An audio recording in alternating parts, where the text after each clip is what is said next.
Okey, kita tengok rumusan bagi bab 4 apa yang kita telah belajar dalam bab 4, indeks, set dan logaritma.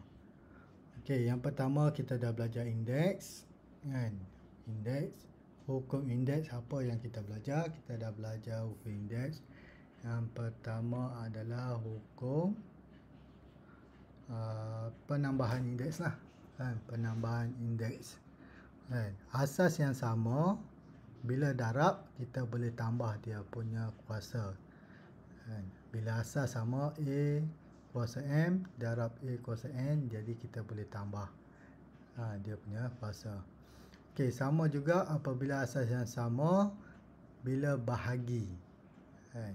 Bila bahagi kita boleh tukar dia jadi tolak lah kan. Contohnya A kuasa 8 bahagi A kuasa 3, jadi kita boleh tolak 8 tolak 3 lah kan. A kuasa 5.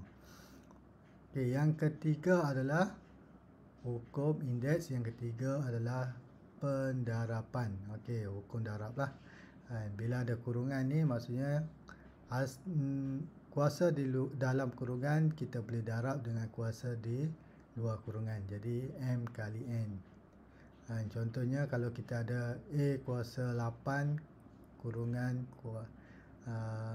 5. Okey, jadi kita boleh darab 8 kali 5, kita dapat A kuasa 40 lah.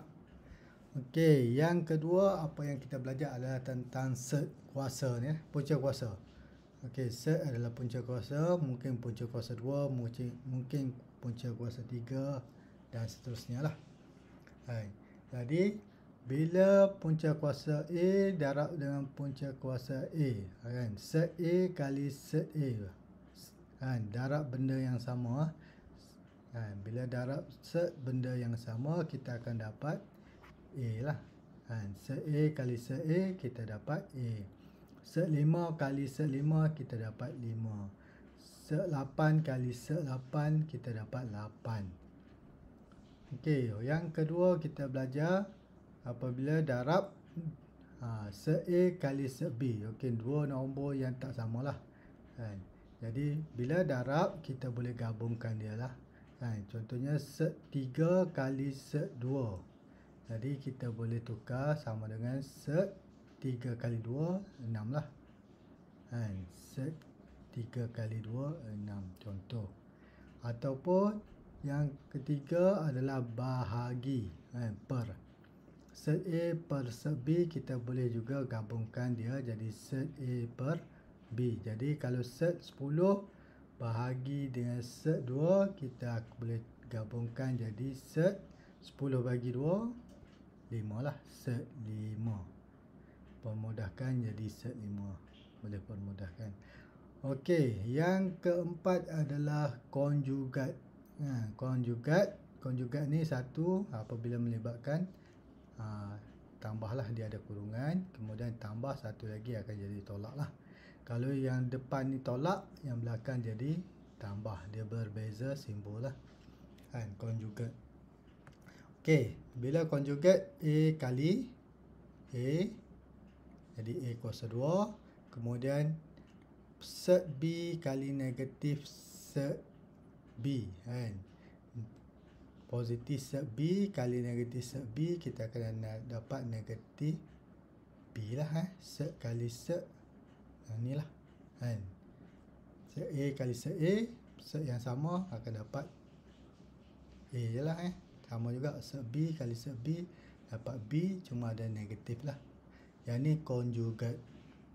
Okey, seterusnya apa yang kita belajar adalah logaritma. Logaritma, hukum yang pertama kita belajar adalah hukum hasil darab.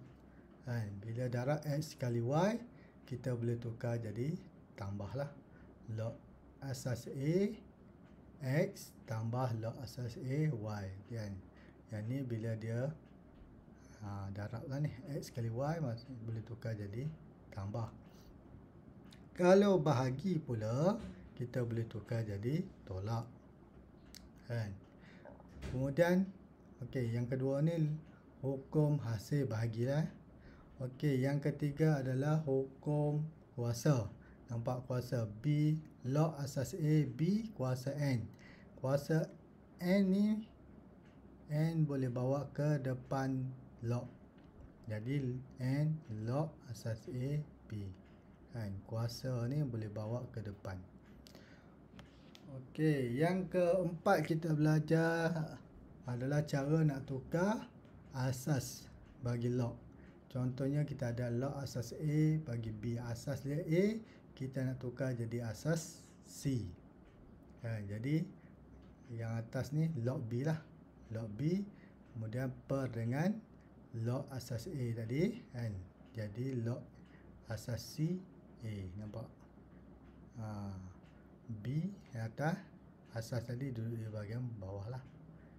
Okey, yang kelima, apa yang kita belajar adalah nak tukar daripada log asas A B, nak tukar jadi asas B. B pula jadi asas. Log asas B A. Bila kita tukar macam tu, dia akan jadi salingan lah. 1 per log asas B bagi A.